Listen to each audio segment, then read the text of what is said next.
Warning: the Not Thought podcast contains language and content that may not be suitable for younger audiences. Listener discretion is advised. There will also be spoilers for various anime throughout the course of this episode. Please use caution in case we discuss a series you haven't finished. Finally, the opinions expressed are those of the individual participants and may not reflect the Not Thought podcast as a whole. Enjoy the show.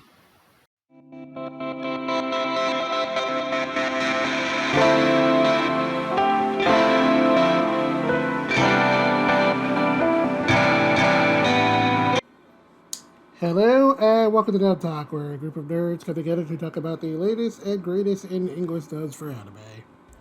I'm Jet, and I'm joined tonight by Andrew. Heyo, how's it going, everybody? And tonight we have a special guest from PodcastONA. It's our friend Alex. Welcome, listener. Oh, wait a minute, this is the wrong show. Sorry, force of habit. I got dragged into your dimensional portal again, damn it. I hate when that happens. Don't you hate it when you get dragged to an international portal to Neptune, and then Neptune is full of a bunch of ice women from Japanese folklore?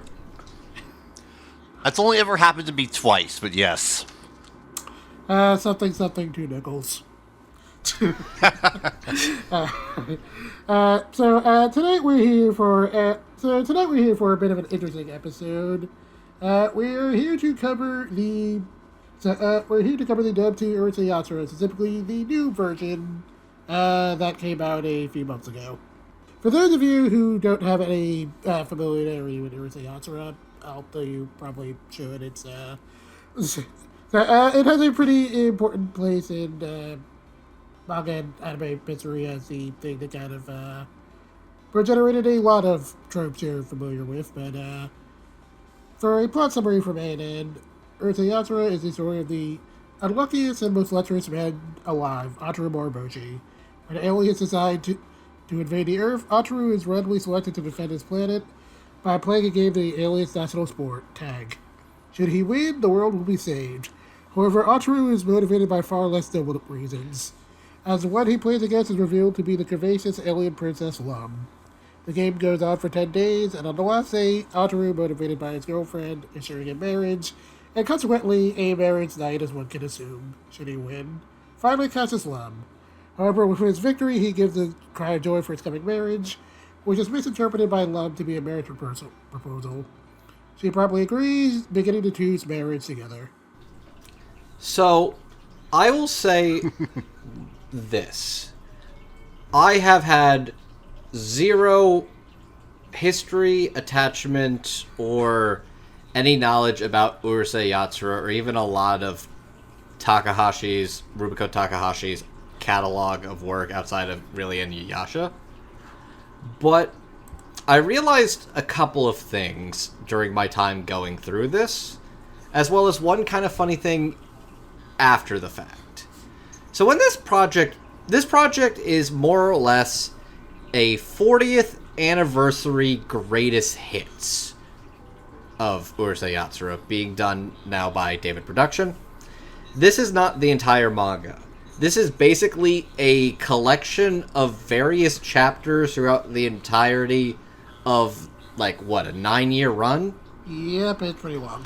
Yep. So it's not a full thing, but it's basically an episode does at least 2 or 3 chapters per episode. So it's a brisk pace, but it's going through the entire greatest hits catalog of Urusei Yatsura. Yeah. And that's why I'm here, because I can relay some historical context as to why the series is a big deal for a lot of people. The thing I've realized just going through this is that I think there's 5 or 6 mangaka in particular that basically created every single anime and manga genre under the land of the rising sun. And Rumiko Takahashi is one of them. I'd say she's probably among the likes of Osamu Tezuka, Go Nagai, and Akira Toriyama, just to name a few. It's that level of, prestige. And this was the originator of a lot of stuff. Yep. When you begin in 1978 and you basically lay down the ground floor for various genres and tropes, yeah, you're going to make a lot of money in the long run. Yep. Because, as mentioned, this dates all the way back to 1978, 45 years. Yeah, and it's definitely interesting, especially in like just looking over like the chronology of Takahashi creating various genres. Because this is because this I would say is arguably the progenitor of what I would call the magical girlfriend genre, which is a thing that doesn't exist quite as much anymore. But yeah, you know, you had your stuff like oh my goddess and whatnot. I think what. So I want to say something. I want to at least share a little anecdote I saw when this was first announced, and I was going into it when I first saw the show, back when we even covered it on PodcastONA, with this in mind, is that I saw a random internet commenter basically say, God, I can't believe they're going to do a new Urusei Yatsura in 2022. Like, it's so raunchy, and they're going to have to censor so much. It's going to be ridiculous. I don't think the snowflakes nowadays can handle it. And, brother, watching this today, this shit's adorable. Positively adorable. I believe in 1978, throughout the entirety of, like, the 80s, when this and the anime were big, this was pushing the envelope. I believe this was raunchy. I believe this was indeed a little bit shocking. I have seen 40 years of everything that has come since. This is so cute. It's almost adorable and maybe even downright saccharine in comparison to the things that would come after it. It's a girl, like, the skimpy bikini is, like, adorable, genuinely kind of classy, and I know a bunch of people who are like, oh man, I'd fucking kill for that. That looks so stylish. The entirety of the show is basically just putting Lum and, like, all these other cute girls that they keep introducing throughout in cute outfits. It's kind of an excuse for the scenarios. It's like, okay, here's a sci-fi bikini, here's a beach bikini, here's them dressed up for New Year's, here's them going to school. It's so cute and genuinely charming that the fact that somebody was like, oh, this is too raunchy, you could never get away with this today, I think either A, the person who said that was talking out their ass, or was thinking of Ranma one half. Yeah, Ranma is the one you probably... Yeah. Ranma's the one you're probably going to get away with today. Yeah, that would be very questionable given some of those elements. But as far as this goes, I think a lot of those complaints have to do with our supposed main character's antics. And I'm here to remind all of you, context is what centers the comedy. It's how the joke is portrayed and projected. That's what makes it the joke. That's what makes him the fool, the farcical fool, if you will. Like, Ataru is so clearly the butt of the joke, like 9 times out of 10. It's his own undoing. It's his own horny, lecherous ass. And the fact that he is so horny and lecherous and is like, oh god, this Lum, she's so annoying. Get off my dick, girl. And it's like, bro, what are you fucking smoking? What is your damage? Oh my god. Dude, you are fumbling every bag in the known universe? What the fuck? What are you doing? Tsundere Pikachu alien girl wants all of you! You fucking fool! You fucking imbecile! Decades later, everybody is looking at you going, God, I wish that were me! Get out of the way, you fucking fool! The series that launched a historic career Because remember, without Urusei Yatsura, we don't get Rama 1/2 or Inuyasha, and we also don't get other titles to come afterwards from creators who took this as inspiration. Though we also did get very, very bad titles that, I'll be nice and say, kind of rip off this idea in various ways. Anyways, to all you horny weebs who, like, love your debauchery and ecchi shit, you literally have the woman, the myth, the legend herself, Rumiko Takahashi, to thank for your fucking Ahegao t-shirts. Just saying, buddy. Alright, well, at any rate, we are here tonight to discuss the dub produced at Sentai Filmworks, so we probably should get around to doing that. Let's get around to that, shall we? Yeah. So, as always, we'll start us off by talking about the ADR staff for the show. So, for the voice director on this dub, we have one Shannon Reed, and for the adaptive writer, we have Holly Segura. Shannon Reed has done direction on dubs such as Run with the Wind, Shirobako, Chihaya Furu, and Oshinoko, and Holly Segura has done scripts on such shows as One Piece, Haikyuu Season 2, Omaid's a New Simon Season, and a show I know is near and dear to Andrew here, Girlfriend. Oh my god. Wait, did she actually? Yes. I didn't know. Wait, Holly wrote Girlfriend? Yep. That is news to me, wow. I like how you say that one's near and dear to my heart, and you throw in Oh Maidens in your Savage Season. I had to go for the funnier one. So, before we get into this discussion, I'm going to make what is probably a bit of a bold declaration, but hear me out. I think, admittedly, I have not seen, like, all of the Tamil dubs they put out, because there is, like, a lot of stuff that gets out regularly. But of the ones that I have personally seen, I think this might actually be among, if not maybe the best Tamil dub I've heard from Sentai. The reason I say this is that I like a lot of dubs from Sentai, but at least as far as Tamil dubs are concerned, they do kind of tend to have a little bit of trouble with those.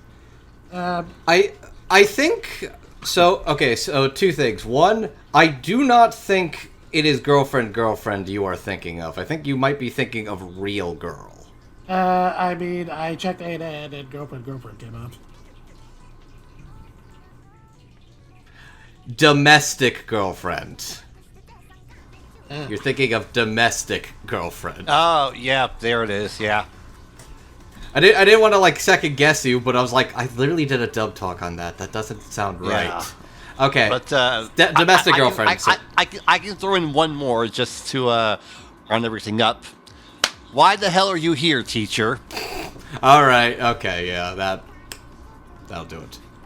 I think I do get what you're saying, though, in that I think Sentai does some interesting work with a lot of their dub casts, but I think the make or break is the flow of the conversations. Yeah. Because I think there's a lot of... I think some of the writers at Sentai and HIDIVE or whatever are good at what they do, but sometimes it's a little too accurate or a little too close to the script. Yeah, and I think the thing that kind of tends to hit their time in particular is time constraints, because it can be pretty difficult to do stuff on a simulcast schedule. I know we're pretty used to getting simul dubs now, but like it really can be hard to get a lot of stuff done perfectly. I recall this came out a little bit later than other titles, probably for that reason. Yeah. I believe this came out in December. Yeah. While this was, yeah. Yeah, that's actually something I was going to point out, because we had a bit of a longer wait for this dub. To the point, a lot of people were wondering when it was actually going to come out, and it ended up coming out quite a few months later than we were expecting. But honestly, you can definitely... So the funniest... Oh, sorry, go ahead. Sorry, I know I'm cutting you off here, but I'm kind of going into this. The funniest thing, I remember the delay for the start of the dubcast. a lot of people were speculating this had to do with because Discotek recently got the rights to the original Urusei Yatsura anime, and for a Discotek release, that one is uncharacteristically bare bones. And from a lot of people's understanding, it was that the holders of the IP for this one are really protective. So I figured a lot of that delay was that they were going to be really protective of a dub cast for Urusei Yatsura getting an English dub. Yeah, that was also the assumption I had coming into this. So I was expecting the dub to be like really, really one-to-one, like literally like no changes whatsoever. And now that I've seen it, that is not what happened at all. I think they made a conscious choice at some point, realizing I don't think they're going to get the cultural accuracy, nor are they going to get time period accurate language. So at some point, the decision was made, fuck it, let's get what's funny and what flows good. And I'm going to be... I feel like for some people who like consider something like Urusei Yatsura sacred, that might rub some people the wrong way. But I'm going to be honest, I got a fucking kick out of the fact that shit like you're an uncultured swine got in the dub. My takeaway is that this was laid out, directed, and scripted. At times, like a sitcom, think like, I don't know, Married with Children, or It's Always Sunny in Philadelphia. But at times when things get really manic, very much akin to, say, Excel Saga in a way. Oh wow, that's what I was thinking. I don't know if the intent was to emulate what Matt Greenfield did with shows of that ilk, but if it was, happy coincidence. If not, even happier coincidence. But yes, I will definitely say that I feel like the biggest hurdle that some people have with a lot of Sentai stuff is that it almost seems a little too... how do I describe this? A little too accurate. I know people want 100%... People who say they want 100% authenticity are full of shit and don't actually know what they want. The reality is, letting loose and having fun, especially in your directing, especially in your script, shows in the final product. And this show just feels fun. This dub feels fun. And it is that level of charm, zaniness, and just weird, zany bullshit that really made it a surprisingly charming watch. And a much more enjoyable dub than I think I was actually expecting out of this. Honestly saying, you could really tell the extra time they had, they really used it well. Mm-hmm. I'm considering this as a make-good for the fact that Sentai never dubbed Renee, another Rumiko Takahashi series. I'm still miffed about that. I'm going to be honest. Oh god, I forgot Renee even came. Oh my god. I would have liked to have seen that, okay? Was that the one where he had a scythe and it ran for like 70 episodes? Yes. Yep. Yeah. I guess. I don't know. I'm just saying, I would have liked to have seen it. I enjoyed my time with Renee. I mean, there's always Mao, which... That just seems a when, not if. Oh, yeah, that's probably going to happen eventually. Which, I cannot believe she's still doing it. Because at this point, she actively has nothing to prove anymore. She's just doing it because she wants to. When you have created Urusei Yatsura, Rama 1/2, and Inuyasha, you're at the point where you don't really need to keep working, but you're still in it for the love of the game, and I find that very admirable. But, yeah, definitely for this dub in particular. Like, I like Shannon's stuff. I think he's a really interesting director, especially when he gets to do something fun and he gets to really play around with it. This is a show he's actually really getting to play around with, and I think Holly's script is also really doing it a lot of favors too. I think it's a good combination, and I think the active decision of cutting loose and just going, all right, we're gonna play this like a silly sitcom and zany comedy. Time period, authenticity be damned.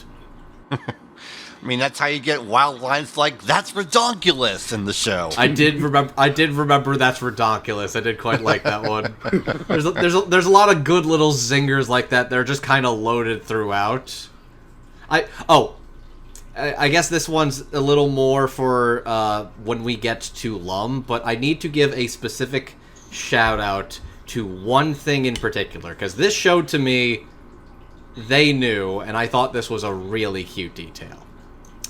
So in episode 5, when they basically make a fake love letter for Ataru, and they have a girl posing as this love thing, and then she gets sick because she eats a shit ton of food.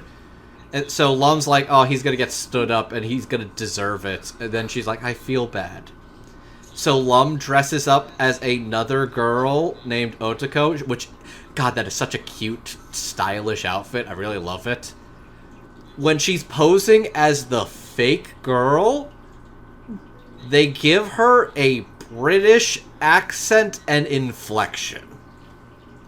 Why is that important, Alex? You see, back in the year 2000, I think it was, some variety sketch comedy show on the BBC in Britain obviously decided to do a gag dub of a couple scenes of the original Urusei Yatsura anime from 1982. And the legend of this grew to where people thought this was a real lost English dub. No, it wasn't. It was just a one-off comedy bit. And this is just a fun little Easter egg for those in the know. About the BBC quote-unquote English dub. So, like, I think that more than anything was kind of what clicked for me. Oh, this is...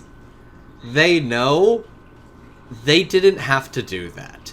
There was no reason they had to give Lum an English accent for that scene. And they did.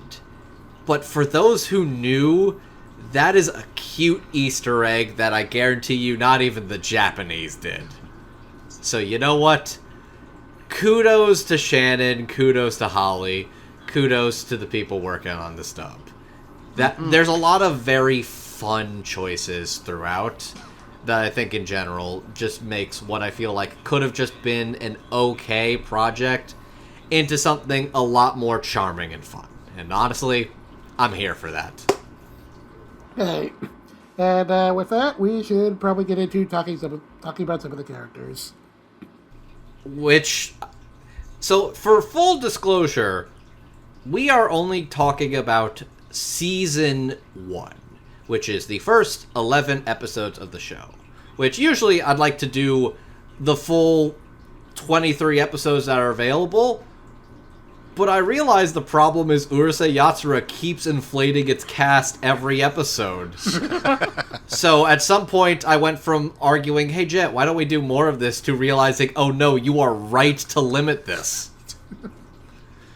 Which, shout out to a lot of the other people who are in the second half of this dub, notably like Rachel Massar and a VTuber by the name of Kokui. So shout outs to them in particular. But yeah, this cast is big. Yeah, even for the first half, there's a couple of characters I've had to admit, just to keep things simple. I would have liked to talk about the teacher David Wall plays, just because I think that's funny, but yeah, you know. I love the teacher David Wall plays. David Wall is... Are there bad David Wall performances? Not that I've heard. I don't think there are. I'm like struggling to... You know what? David Wald is perfect. There is nothing he has done wrong in this entire world. I second that notion.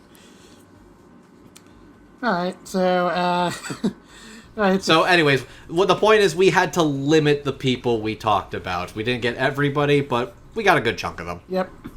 So with that, it's time to talk about some of the ensemble cast. So we have Sakura, Cherry, Uyuki, Benten, Ron, Ray, Ataru's mom, and Ataru's dad, and Lum's dad. So Just to name a few. yeah. So Sakura is a shrine maiden who Ataru runs in around episode 2 or so.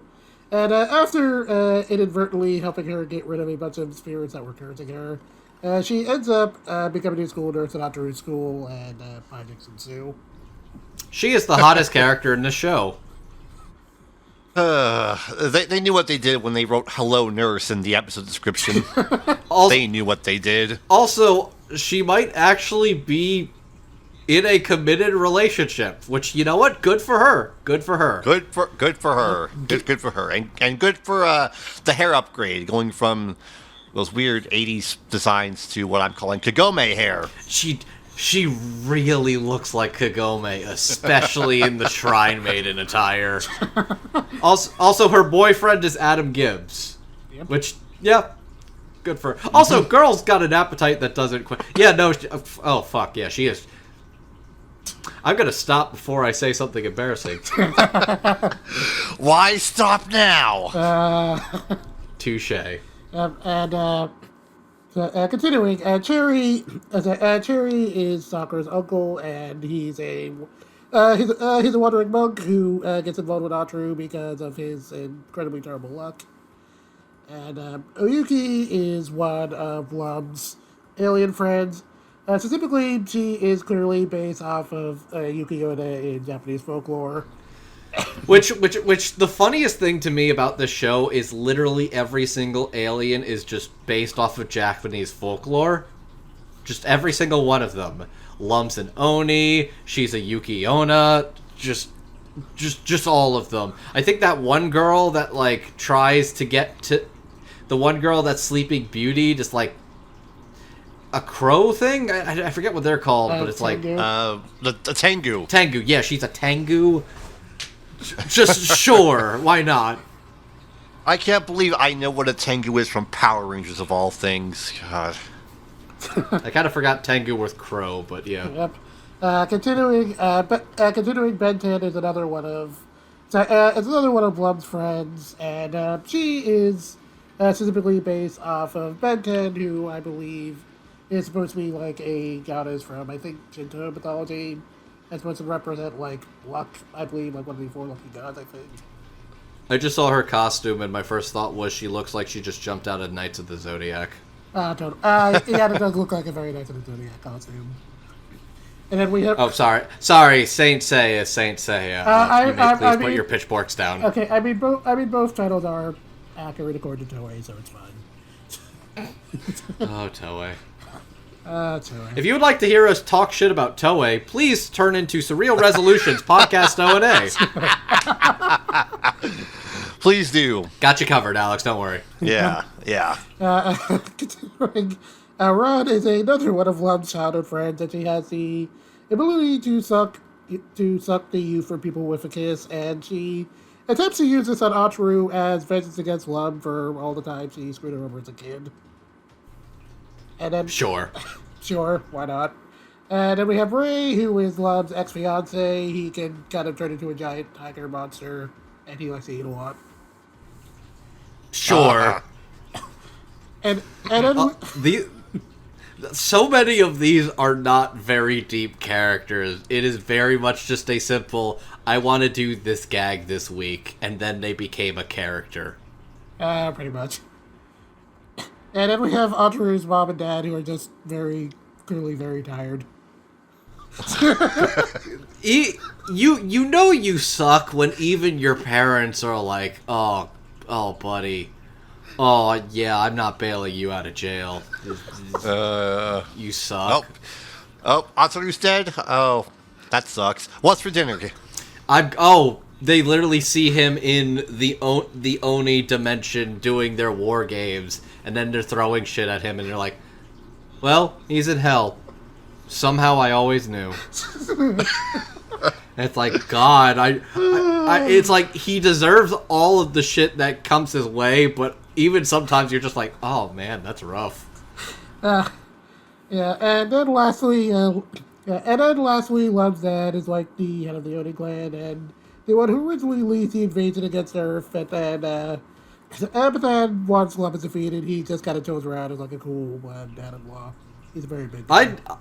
I know people who are about Lum's dad specifically as far as, like, their types. So, yeah. Yep.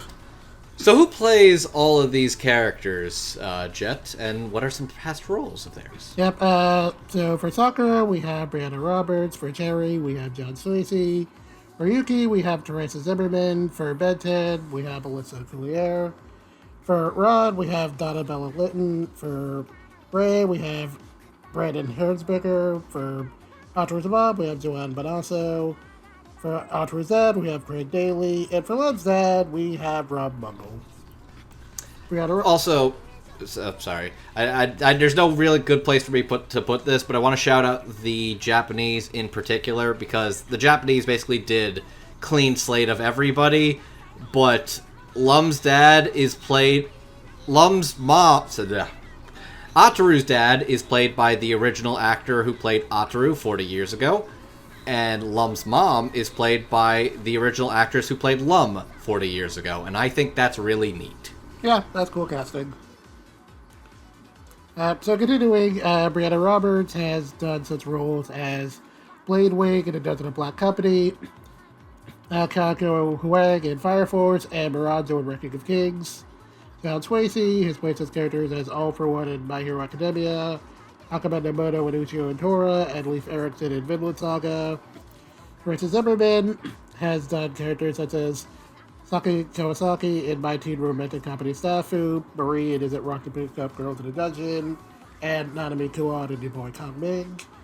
Alyssa Coulier has played such characters as Tai Shipamura in Gintama the Final, Mentole in Land of the Lustrous, Hitoka Hongo in Omitted in Your Seventh Season, which is what I probably know her for.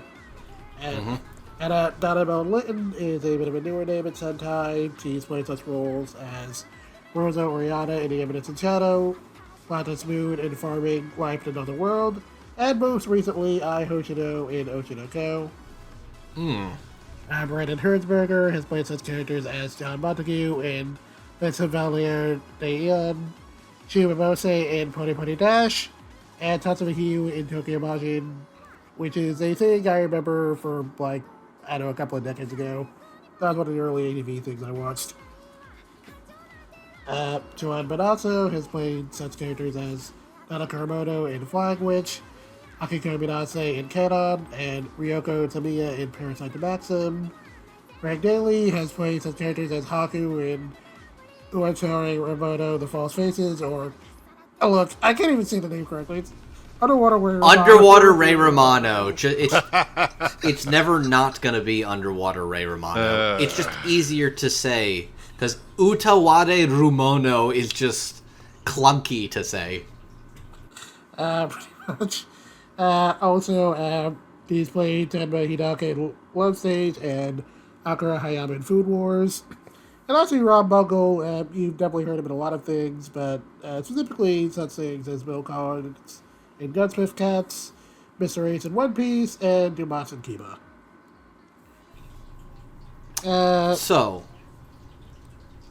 So I think we should probably group some of these characters together before we just go into this general discussion. Yeah. I think the easiest one to sort of group together right now is probably all the parents. Yeah, that seems reasonable.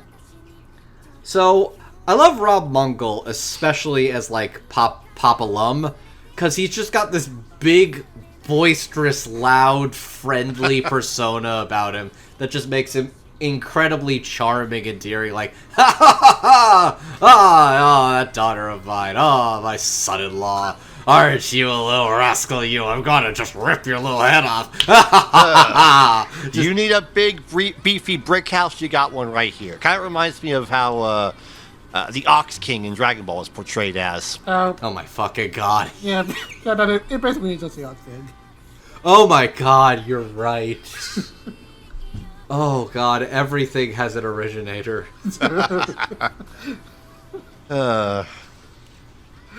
But no, I think Rob in particular is just a great choice. It's just this very boisterous, large, in-your-face man. But you can tell he's very friendly and cares about his family and all that. I think Rob's also just genuinely really funny in a lot of his deliveries. Oh yeah, this is definitely the kind of role he's very good at, and it's a lot of fun. Mm-hmm. And then Ataru's parents. Oh, bless their hearts. They're trying their best. They're in different levels of exasperated, done with this energy. She is very much in the convicted, I'm ready to get out of this whole thing phase, while he is very much in the, oh God, why are we doing this? Why do we have to do this? Why are you giving this to me? What is this? Oh, I thought these were divorce papers. I saw that. I was like, oh shit, are we actually doing a divorce gag? And then it's fucking Parents' Day. I was like, okay, you know what? A lot of the times I'm like, okay, you think you know where the gags are going, and that was one where I was like, oh shit, I actually didn't know where that was going. Well played. Yeah. So a bit of a change of pace from what I've seen from my time with Rama and Inuyasha with these kind of characters. Very much playing against typical type from my past experience. So like, Ataru's mom, she is like sassy and so just hates everything about the bullshit her son is involved in. She's not even like worried. She's just like, you disgust me. Please do not embarrass me today. I swear to God, child. Ugh. And then almost bangs an alien? She sees she sees Ray and we'll get to him in a moment. We'll get to him in a second, but she just sees him and puts on the makeup and is like, oh, who's this strapping young lad? It's like fucking, she's almost going full housewife novel, or like, I don't know, Chuck Tingle? No, that is gay erotica with metaphysical concepts, so I guess that wouldn't apply.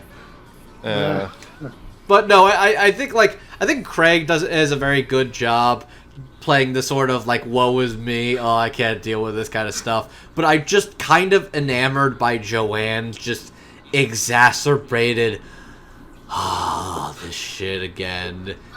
Like, you could tell she's got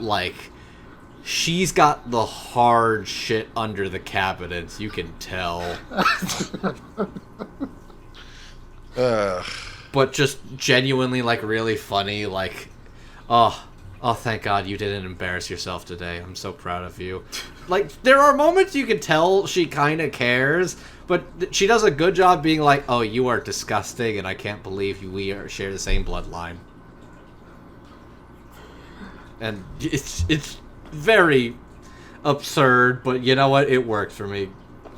Not very familiar with Joanne, but you know what? She did a really good job as Mama Ataru. Or Mom...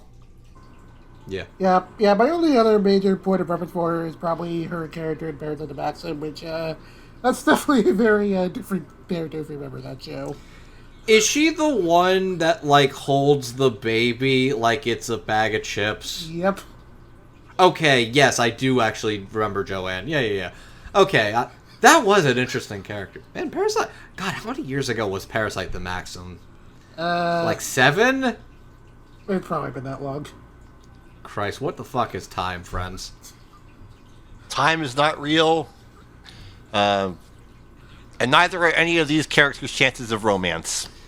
Oh, yeah. So, before we move on, any other thoughts about these parental units?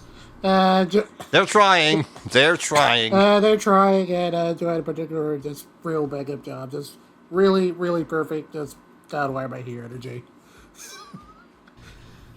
So, speaking of romantic disasters,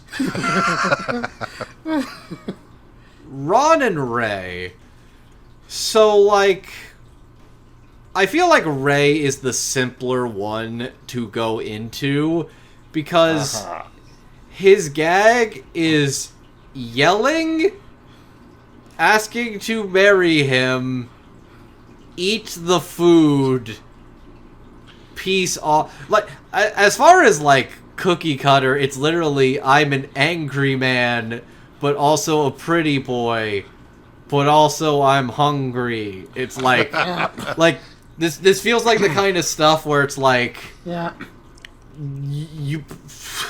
it's so simple you could, like, write it on a napkin, and it's just like, I will say he definitely gets like the simpler gags, but I do think quite often when we get like one of the best bits.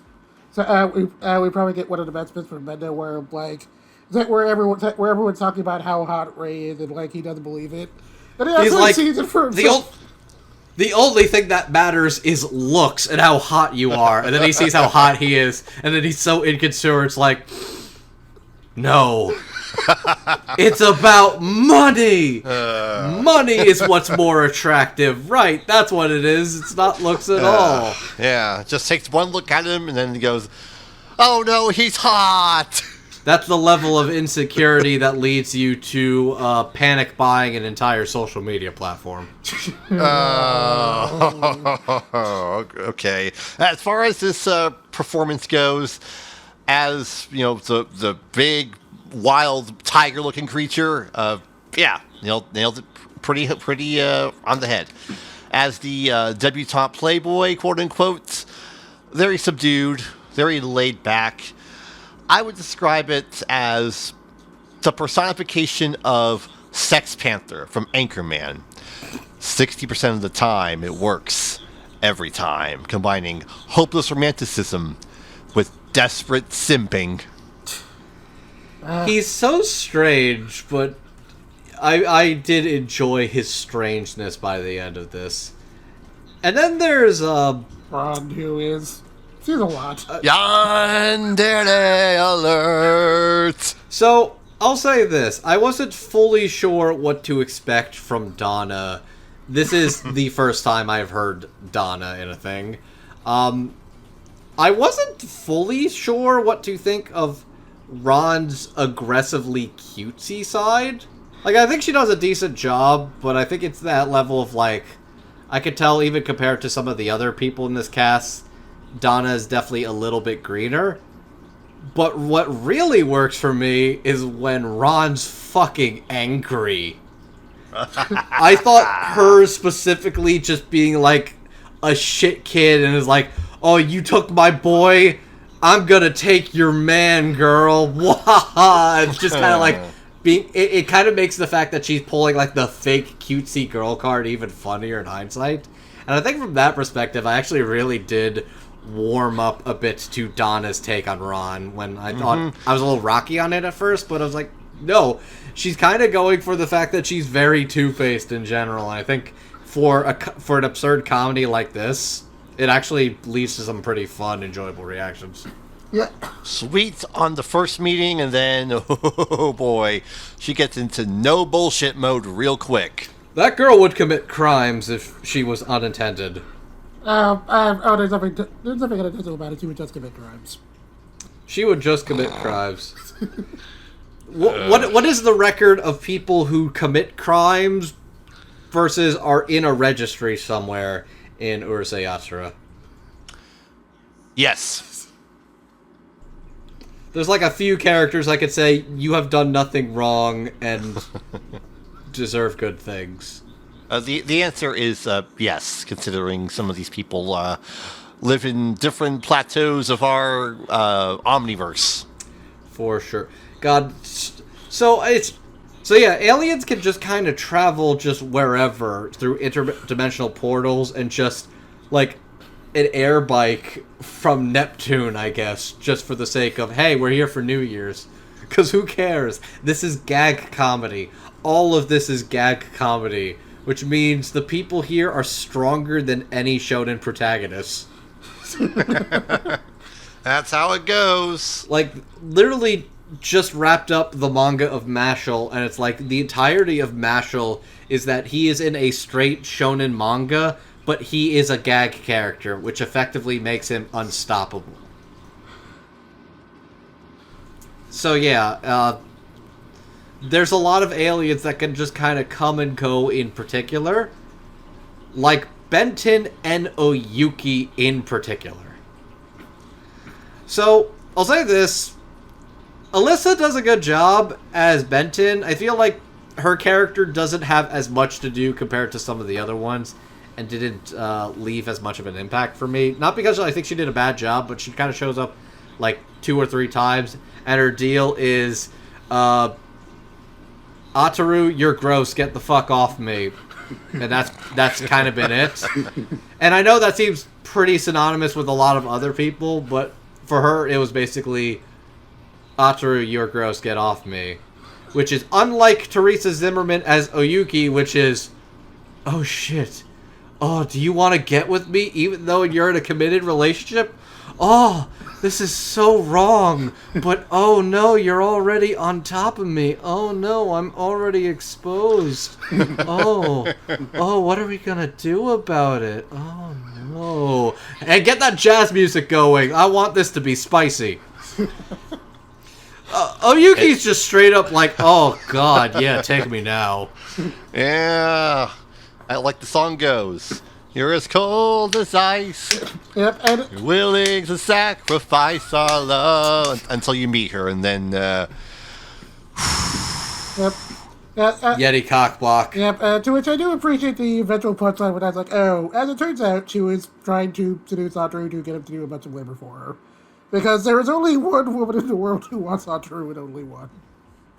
I like how sorry, but yeah, I was actually really did enjoy Teresa's take on Oyuki as the kind of cold ice queen, because she is pretty funny and sassy in particular, which I especially like the New Year's episode where the grandpa is like doing the power ball, and it's the powerful balls. Which, how do you have 200 pound balls? Gag manga, that's why. Gag manga, and she's like, I wanted money.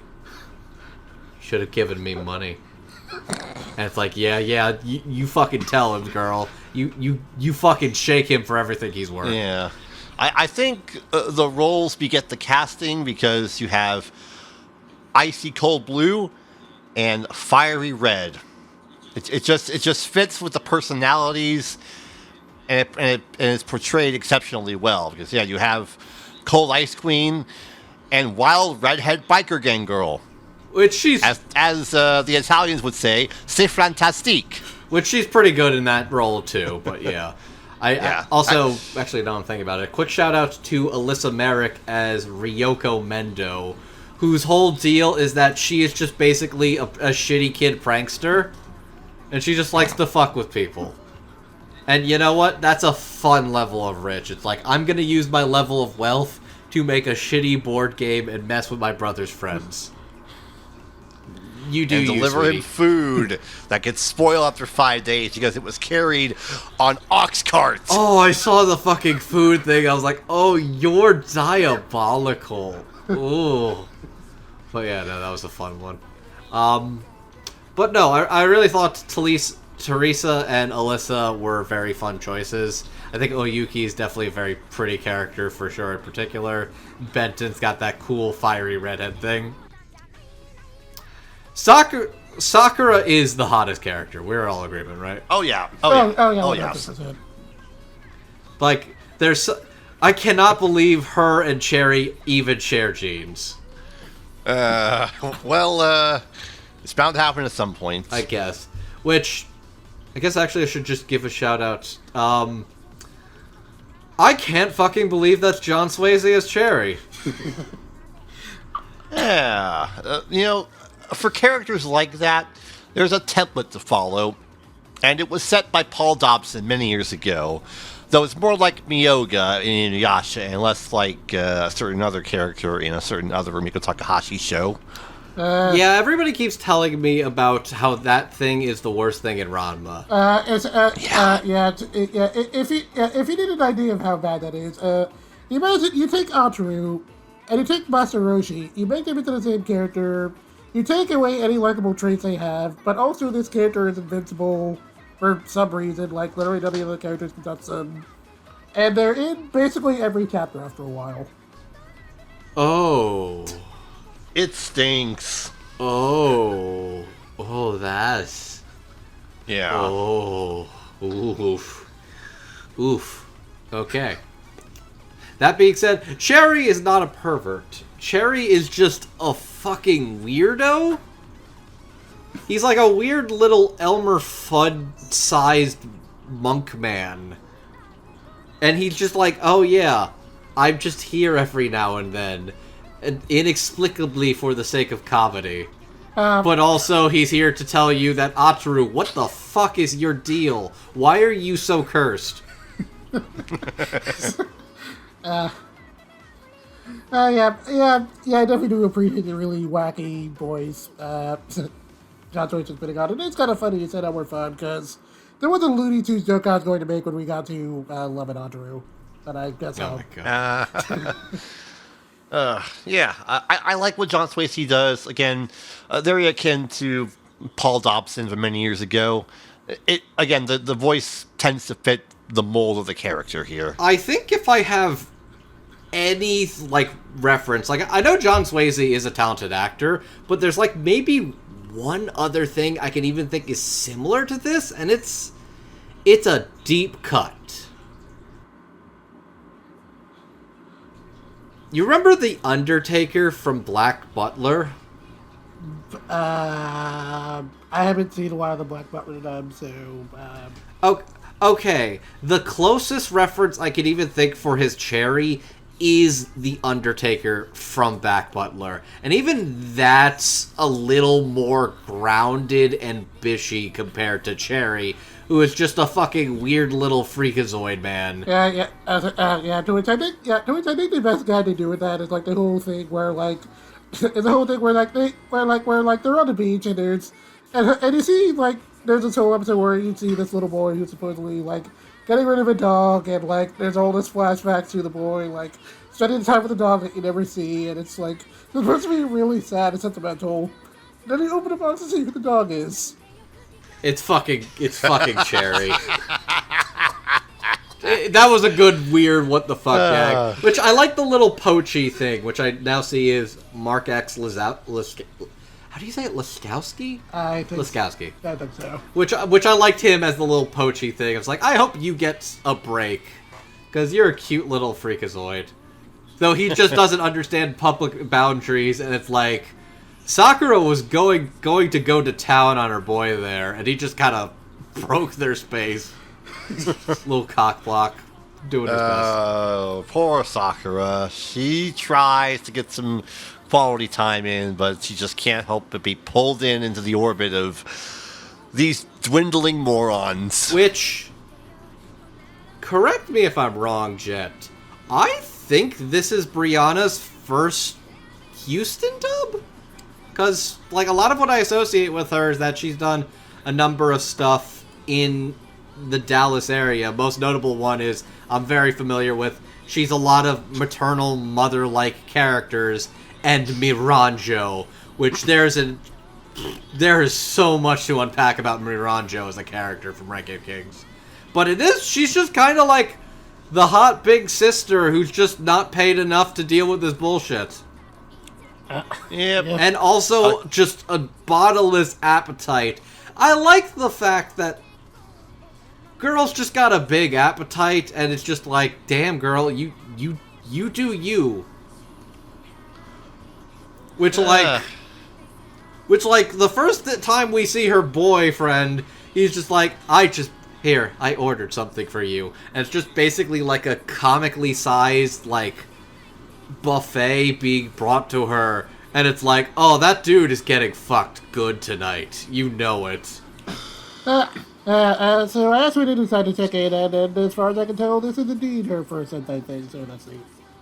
And she's great. Like, Brianna is great. She's got the right level of, like, cool snark, but also, like, absurdist, like, this is a bunch of absurd bullshit. Like, she's dealing with the cursed energy, and then she exorcises all her demons, and they all go to Ataru because he's that cursed, and she's like, I'm feeling so much better now. Thank you. I really have to appreciate her line delivery while she's doing the chant because if you notice, well, half of it is a legitimate chant. After a while, she just kind of starts listing off food ingredients. Yeah, I do notice at some point they're like, yeah, fuck it. Yeah.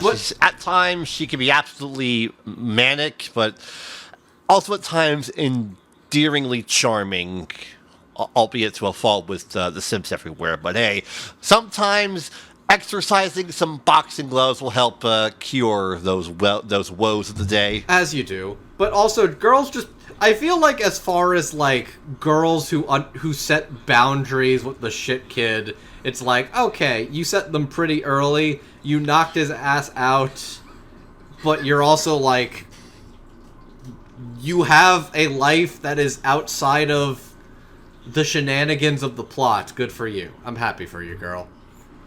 Yeah, and like, good on you. I really like Brianna's performance. It's got that right level of sort of, like, cool, aloof, tough girl, while also being a little bit, like, sexy Onesan, while also just the right level of absurd bullshit comedy, exasperated, like, I'm too tired for this bullshit. Like, girl just deals with her uncle and just chucks him out a fucking window sometimes. It's just like, yeah. Brianna's kind of like exactly what this character needed. And yeah, no, Sakura is the hottest fucking character in the show. Fuck you, fight me. Yeah, agreed. I mean, like, I would say the closest competition, like, maybe Lem's Mom, but still probably Sakura. Love's Mom's pretty, but Sakura's... Oh, the lab coat does a lot, dude. The lab coat does a lot, and she gets them really good. All the girls get cute and or sexy outfits, and it's like they're all tasteful. All of them are tasteful. It's so wild watching what is basically a raunchy comedy, and it's like, oh, this is all tasteful. It's strange. That's why this feels so alien. See what I did there? You're looking at too tired to send you to the corner today. That's fair. But yeah, so that's a good bunch of the ensemble. There's probably more we could have mentioned. Yeah, but there is more. I just want to give special mention as well to the Japanese voice cast as well, because in a handful of episodes, all right, there are two characters just sort of just hanging around doing stuff. They're a big couple in love. They are voiced by the Japanese voices of Inuyasha and Kagome, Kapi Yamaguchi, and Satsuki Yukino, and I think that's adorable. I think that's specifically the episode with Ray, when they're chasing him and he's asking all the girls to marry him, and then they're like, oh, he's so dreamy. I'm leaving you, hubby. And yeah. They are in 3 episodes so far. Wait, they're in 3 episodes? That's what ANN says. Okay, cool. Oh, wow. Okay, so they're recurring. That's cute, actually. Yeah, that's a nice nod. And with that, we're good to move on to our main characters. Specifically, the weird love square that kind of developed over the course of this show. It certainly is a square, but it's like I'm not even sure if any of these points are ever going to interact. Like is this will they, won't they? I don't even know.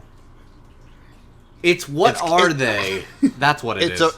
It's a perverse menagerie of can they coexist, is what it is. The jury's out there. I'm sure people who have even finished all of the manga are like, I'm not even sure the jury's out there. Yep. So getting into our main 4, we have Love the Invader, Achiro Moriboshi, Shinobu Miyake, and Shutaru Mendo. Love the Invader is Look, you all know why we're here. You've seen the posters. You know who this character is. You know who Lum is. You know who Lum is. Even if you don't know who... Even if you think you don't know, you know who Lum is. Everybody, you know... Every anime creator, every artist you follow knows Lum the Invader and knows how cute, hot, and goddamn iconic she is. Yep. Yeah, so she is the princess of the Oni clan. She comes with her dad to invade the Earth and challenges Ataru to a game of tag. And after she loses and mistakes Ataru proposing to Shinobu as proposing to her, she starts following Ataru around, and that pretty much more the basis of the show. So... She is the origin to the shocking Pikachu jokes, basically, is what I think I came out of this realizing. Yeah, pretty much. If you've seen characters getting shocked, female characters calling... Electrocuted for a gag. If you've seen characters electrocuted for a gag, or girls, like, calling guys darling, it's like, it all comes back to love. Or, like, tsundere... Okay, real talk. I mean, she is kind of tsundere, but honestly, it's because Ataru just sucks. Oh, yeah.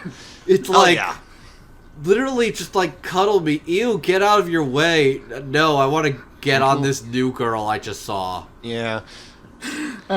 It is the origin of Rumiko Takahashi's quote-unquote signature slapstick style, which I know some people aren't too into. In this case, however, I think we can give it a pass because of how much of a garbage simp Ataru is. Yeah. Why, question, I know it's gag, why does everybody stick their hands up like they're doing the rocker thing whenever they're launched? What is that? That's the thing I don't get. I don't know if there's actual historical context for it. All I know is that's also been like a running gag of sorts, especially in Rumiko Takahashi titles. It's like they're always just kind of sticking their fingers up like they're rocking out. Like I don't get what that specifically is, but that's littered throughout the entire show. You see it everywhere. I also like how everybody voices and narrates the onomatopoeias. I think that was a cute little touch. I probably should have mentioned that earlier. Anyways, so who plays this weird menagerie of... I should probably finish explaining who all these characters are first. Oh, right, you're still going through that. I'm sorry.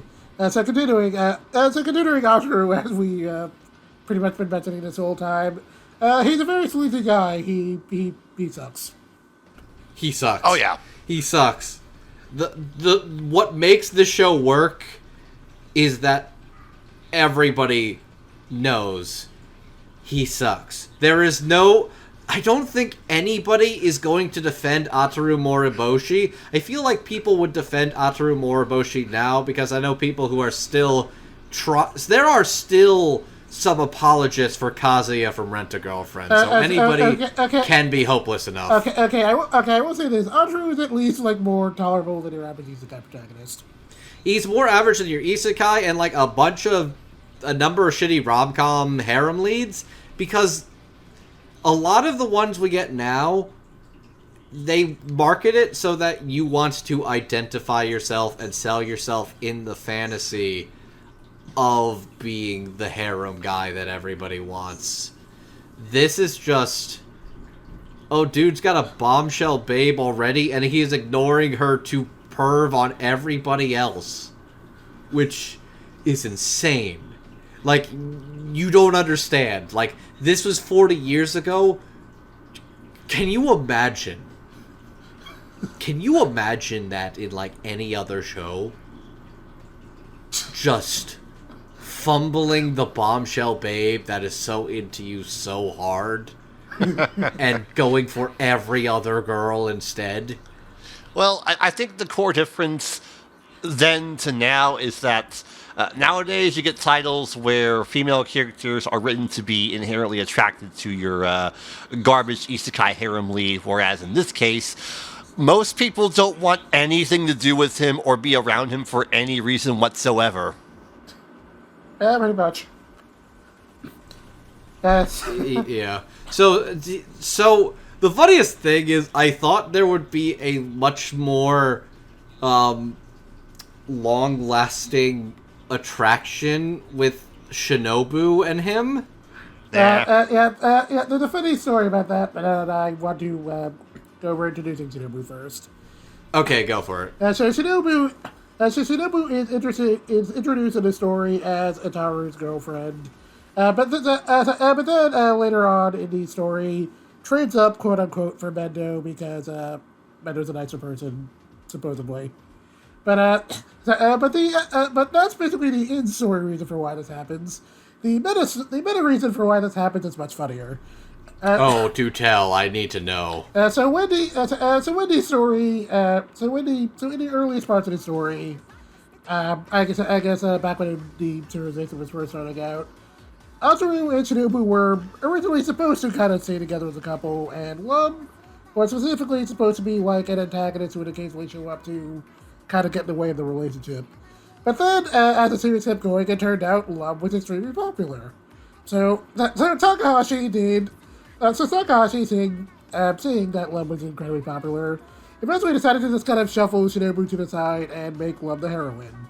And eventually the poster girl, and seeing as we are still here talking about the show, definitely the smart decision. So, you know what? That was a wise choice, because I feel like the antagonism between him and Shinobu is not as fun. I think it's just not as fun, where it's just like, they realize, oh, this alien girl is just mean and clingy, and then it's clear, like, oh no, she actually just really likes him. It's a little easier to sell that when she's not actively trying to destroy this relationship. And then at some point, girl just sees hot, like, diets, like, OG Seto Kaiba boy, and is like, yeah, fuck you, Ataru, I'm out. I'm hopping on that. So the basic moral of the story here is, love is basically just anime girl see vertical, come at me. Okay. You were explaining that to me earlier. You will explain anime Steve Urkel to the people. I am not going... I get it. I get it. Yes, but there are also people like me who are like children or don't fully comprehend it. Explain it. Explain to me why one of the most iconic, attractive anime poster girls in history is also Steve Urkel. Elaborate. For those who are too young to remember the 80s and 90s sitcom Family Matters, that was originally just kind of supposed to be like a low-key sitcom about a middle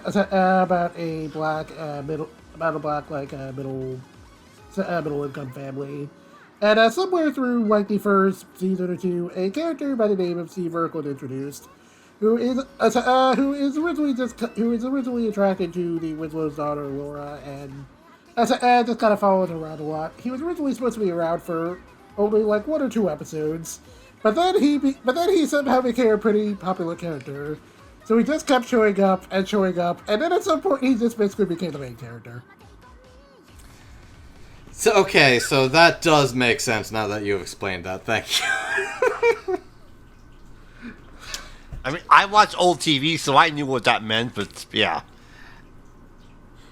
Oh, right, we didn't talk about Mendo. Anyways, he's rich and hot. Yeah, he's a rich, hot simp.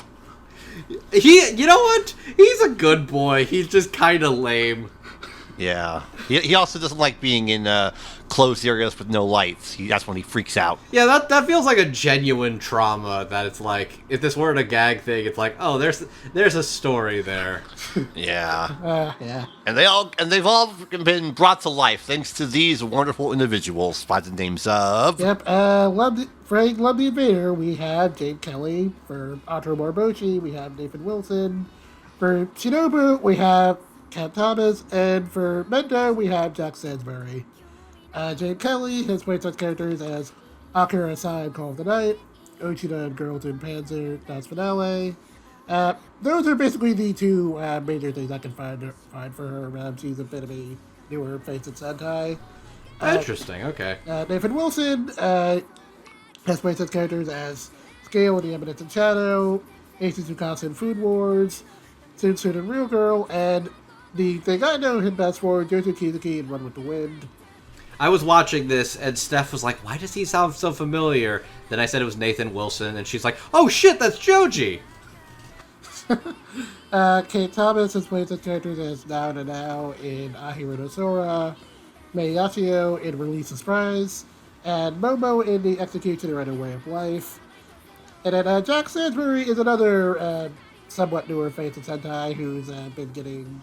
he's been doing pretty well for himself lately. He's the Debt Collector in Akaba Maid War, Doloru Bolster in Is It Wrong to Pick Up Girls in a Dungeon, and most recently, and big for this season, Aquamarine Hoshino in Oshinoko. Yeah, that's a pretty big one. So, I don't know if this is going to be controversial or not. It might not be, but I want your opinion of this one, gentlemen. If I told you that Jack Stansbury was the best performance in this dub, what would you say?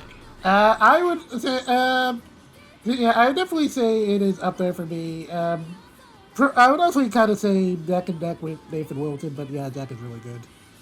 I would say you're not wrong, but there is steep competition. That's fair. It's just, I'm very unfamiliar with Jack as a performer compared to this. He's hilarious. His comedic delivery on this fucking weirdo rich boy freakazoid is hilarious. Genuinely funny. Got actually a lot of good laughs out of his reactions, and the fact that he's trying to be this cool hot guy that like all the girls are into, and just a lot of absurd reactions. Genuinely just hilarious deliveries, like pretty much throughout the entirety of his screen time. Like he's a fun character, and I genuinely like. This is the first I've really heard Jack in anything, and I walked away from this extremely impressed with his work. Honestly, yeah. I liked it too. It has our designated quote unquote pretty boy simp character like Kuno and Rama, or any of the other guys in Inuyasha, not Amy and Inuyasha, but with more of an extra edge to him than those two, combining elegance with, well, extra everything. Look, we call him a simp, but like, Ataru ain't cashing in that fucking electrical socket. Like, look, Ataru's not even going to attempt to put it in the electrical socket. He's not even trying. It's just... I mean, for what it's worth, this guy's out here digging up snow on planet Neptune so he could get for free. So he could get flattered by cute Yuki Onna girls on Neptune. Honestly, like, we call him a simp, but like, who wouldn't?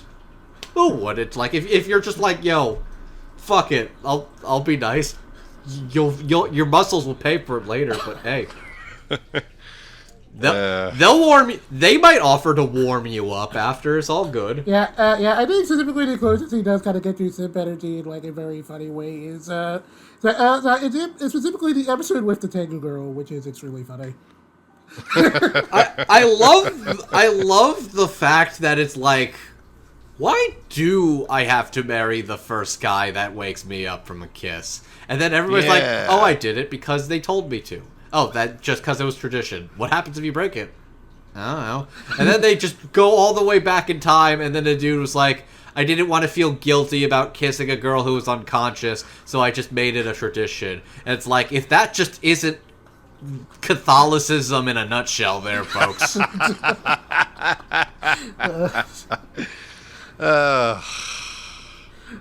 Like, that was a good episode. And also shout out to man, I should have the credit here because I do remember that one. That was pretty funny.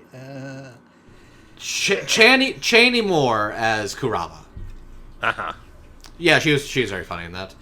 But no, like, legitimately, like, I walked away from this, like, unfamiliar with Jack's particular work, and I walked away from this thinking, oh, he's got some good chops on him. He was very funny, and I'm very happy to see he's getting a lot of big work, and I can't wait to hear him in more.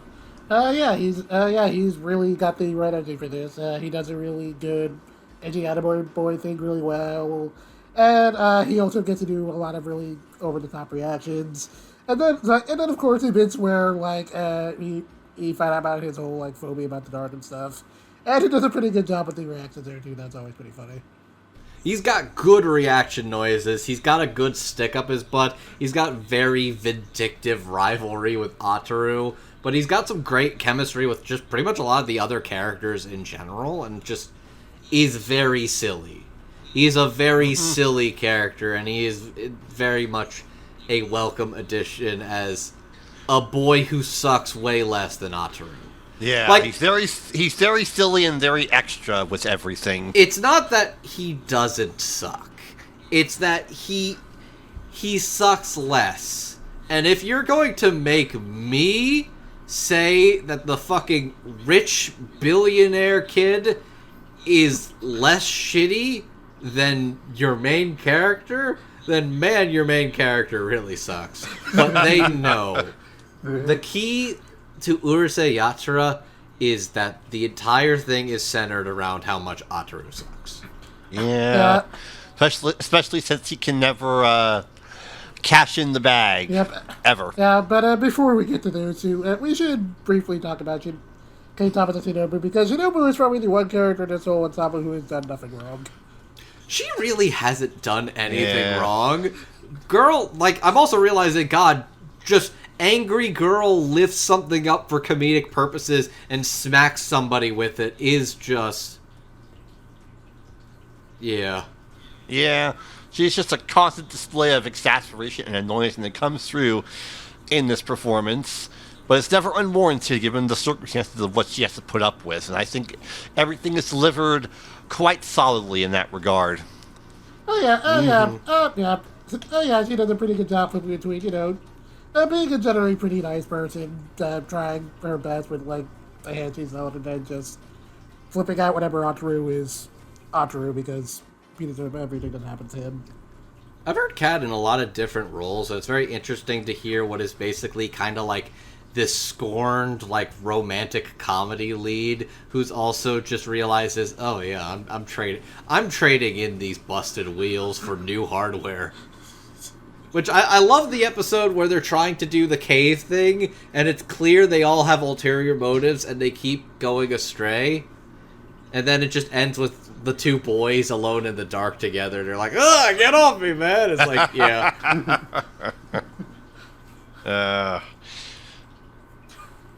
That's a pretty good bit. And then I feel like Kate just has a lot of, she has a lot of good delivery throughout the show. And she's got a lot of funny lines, and she's got a lot of good moments. I think I really do like at some point where she just realizes he's not worth it, and she just is a much more funny, free, and genuinely relatable character. Yeah. I think one of my favorite bits is that, like, when Ray's introduced, and he just keeps going on about how hot he is. And then understands with, well, I mean, his looks are pretty much all he has going for him. She's just here to play everything as straight as can be, which you need a straight person for, this kind of comedy. If only she wasn't tied to a fucking simp. Random thoughts. Are there gay ships in Urusei Yatsura? There is one character who is who I would say is not quite on egg status, but I feel is very, like, you can tell Takahashi's kind of on the cusp of doing that sort of thing. That would literally be so basically like the prototype to what if I did a character that could be a boy and a girl? Pretty much that character shows up, I think, maybe a couple of episodes after episode 11. Okay. I think I know which one you mean, too. I think that's the one Rachel Olmaser plays. Yep. Okay, cool. I think I will stick with this, but I can just kind of go with it at my own pace now, so... I did enjoy my time with this, and I think, yeah, Kat's very fun as Shinobu in particular. So, as much as I could say Ataru sucks, I won't say the same for Nathan Wilson. I think he is delightful. He knocked it out of the park here. He's doing a really great job at just playing the worst person, you know. Yeah. Like, he has got the right level of, like, shitbag, goofy, asshole energy, and he is just absolutely nailing a bunch of this comedic, zany bullshit out of the park, and it's just... Able to switch on a dime between done with this and desperate simp energy, but all with some solid determination to it when the motivation hits him, of course. Mm-hmm. Yeah, it's really delightful and weird, and it's also not a weird comparison, but I feel like if you've heard the dub to Mr. Osamatsu, it kind of reminds me a lot of Billy Kometsu's Osamatsu. You know what? I hear it, actually, now that you mention it, man. See, that's high praise, because I remember you yourself straight up said Billy Kometsu as Otsumatsu made you like that character more. Yeah, and this isn't quite on the same level as that, but it's a really fun performance. It's Nathan's delivery just knocks out of the park every time. A lot of his line reads are really funny. He also gets a lot of the best lines in the show, which I appreciate. He's got a lot of very crazy deliveries, and even though he's an asshole, he's got some really fun lines throughout the entirety of this weird little... Yeah. And to get into the Looney Tunes analogy that I alluded to before, hear me out here. The show is basically like, what if you took, like, you know, the basic setup of Looney Tunes, but instead of Bugs Bunny playing golf with Daffy Duck, it's Bugs Bunny playing golf with Pepe Le Pew. Oh my god. Yeah, it's just from one moment going, hey, you're ruining this. Get out of here, you stupid shithead. To, hey, baby, what's up? You want my number? Oh, Christ. On a dime. But no, like, I think legitimately, like, this is some very great comedic work from Nathan in particular. I think he's definitely got a very solid foundation of this character already, and I think he definitely gets even better as the show goes on. Yeah, especially during one key moment where there was a sudden discussion about his supposed retirement, and everyone's going, so who's going to be the main character now? God, that was a zany bit, but it's like, oh, you could tell this was a real thing. It's like, yeah, what if I just... That's the most, like, this is gag comic bullshit, and they know it. Yeah. All for the revelation of, I was just talking about retiring from being class president, god damn it! Ah, you gotta love those misunderstandings. But it's not about him. It about never was. her. It always was. I will say this. I think Jade takes a little bit to get the groove of love. Yeah, I do think it takes maybe about 3/4 of the first episode or so, I would say. It's very clear that it's like, this one is not a seamless one. I think it took, I'd argue, maybe even like 2 episodes to really get what this one is going for specifically. There is a bit of setup time needed for it. But once the flow is found, it works out really well. I would agree. I think she's definitely got the right level of, like, cute girl that really wants her hubby to notice her, but the right level of, like, anger, sass, pout to her as well. I have laid it out like this, and hopefully someone out there knows what the hell I'm talking about. Combine the subdued snark of Willow Johnson's Kasumi Tendo, the more aggressive tendencies of Miriam Sirois' Akane Tendo, and the early, quote-unquote, modern teenager dialect, the freak me out moments of Monica Story's Kagome, And you have this rendition of Lum, which is to say, the ultimate Rumiko Takahashi lead character template. But yeah, no, I think like Jade, it's definitely got to be like kind of intimidating to get like one of your first lead role in what is a legacy character like this. But I think when it comes to it, she absolutely does step up to plate. She's got the right level of energy. She's got the right level of like love-struck dork, but also just angry at how much her dork sucks. Yeah, but you gotta be going back and forth with that quite often. And she's even manages to get a couple of the notable tender moments down. Like I think like at end of episode 5, which, yeah, shout out to the British accent she pulls off to try and save his ass. I love that so much. There's like that genuine tenderness about how much she really does care and really does want to be there. And even when like she leaves because he does not appreciate her, cause he doesn't. And it's like you see that bittersweet like having to come to terms with if just goodbye, my darling, and it's like, oh, she's got the tender drama to it too. It's silly slapstick comedy, but it's got she's got the tenderness down too, which I wasn't expecting. She's got that down pat too. It's definitely one of those, it took a little bit to get there, but I definitely say by like the halfway point of the series, Jade absolutely nails what this character needed to work, and does a pretty stand-up job all around. Yeah, I really do like the performance. It's very well rounded. She definitely has she definitely gets the Zadie energy across really well, and has some pretty good line deliveries. And then, as you were mentioned before, whenever whenever you need a tender moment, she does pretty well. Does pretty well there too. I did like the bit in episode 5, then later on, and I think it was like episode 10 or so, like the whole separation thing. I thought that was pretty. Yeah. So that's another requirement of shows from this creator. Those tender romantic moments. You got to know when to really dial it back and reel it in. She does it quite well in that regard, which is even more astonishing and impressive. What the hell am I saying? It's impressively astonishing. I'm trying to get tongue-tied here. When you combine that with the more zany slapstick moments, or just the basic level comedic moments, like how she has to interpret for her mother who speaks this fake alien language, and there's a misunderstanding because comedy. Yeah, that was a pretty good bit.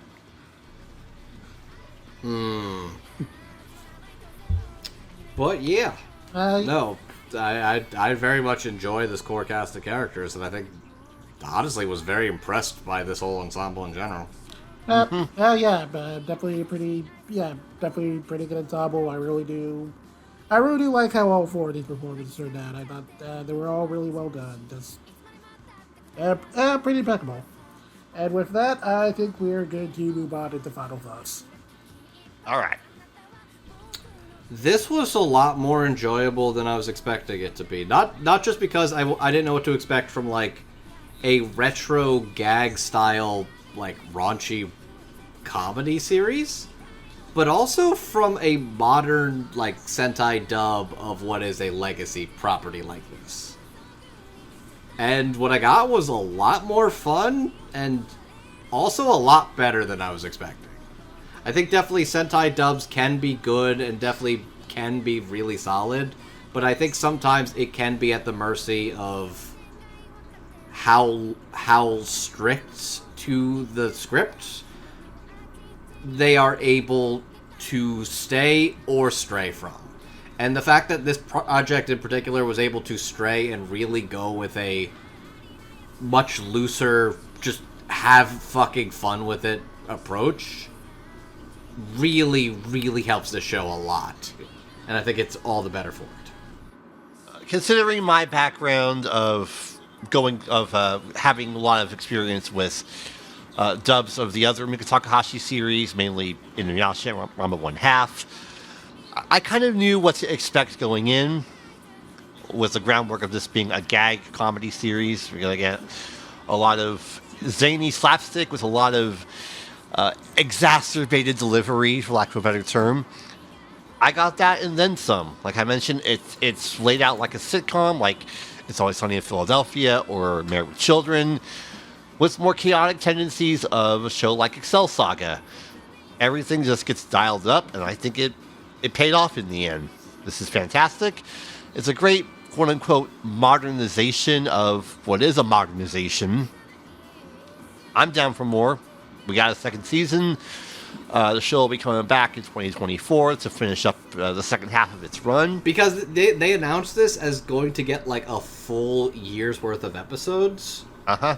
Which they now just basically split it up into 23 episodes for this first half, and then 23 more in 2024, which is not a bad way to split it up, all things considered. Mm-hmm. Yeah.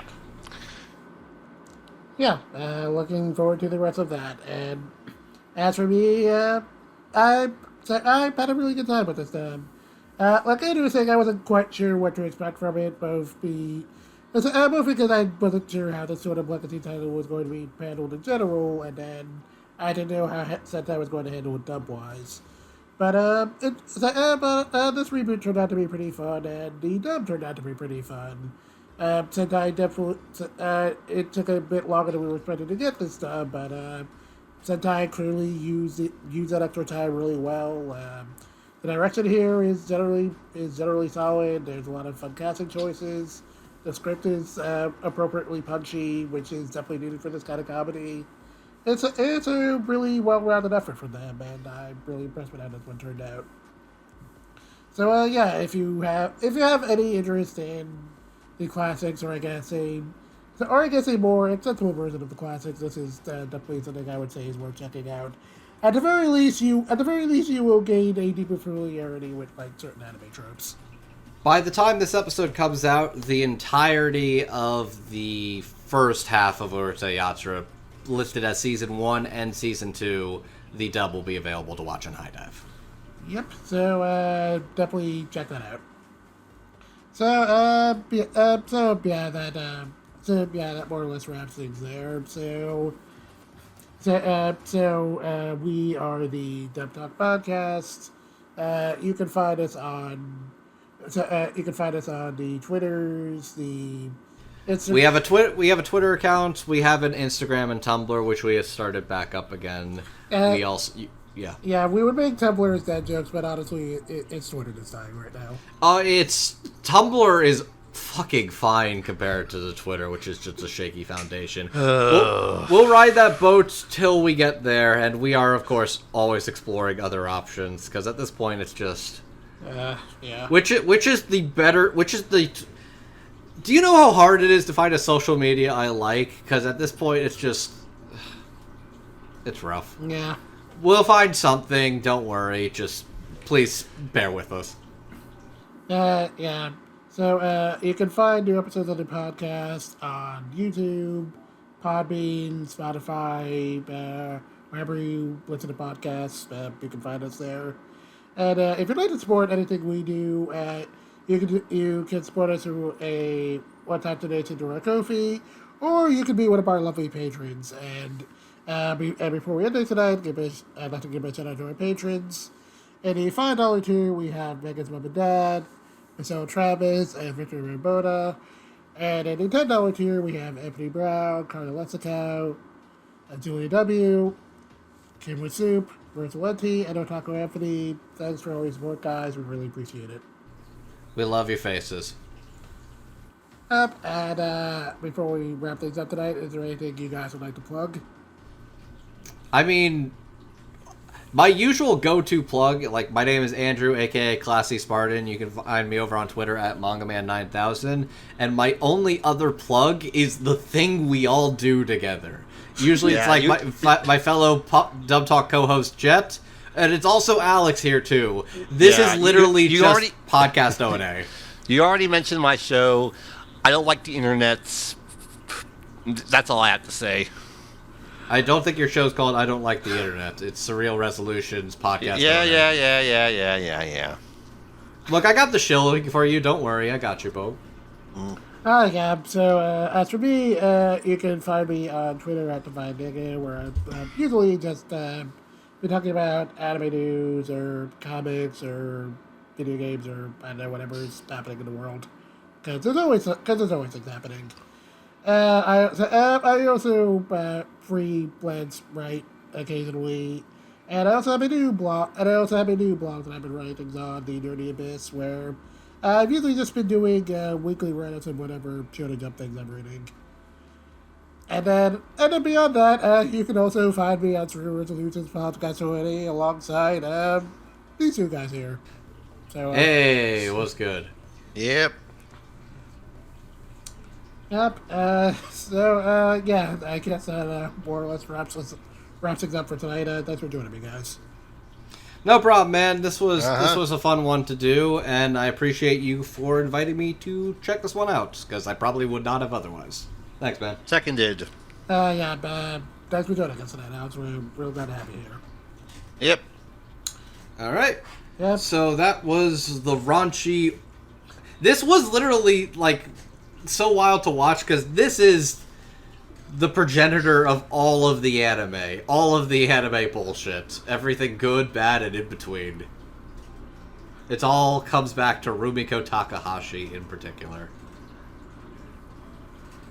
Yep. A woman with nothing to prove, but basically is the reason you are here doing what you are doing, isn't it? She created everything you love. Put some respect on her name, you cretins. It literally is just like 5 or 6 people that just made all of them.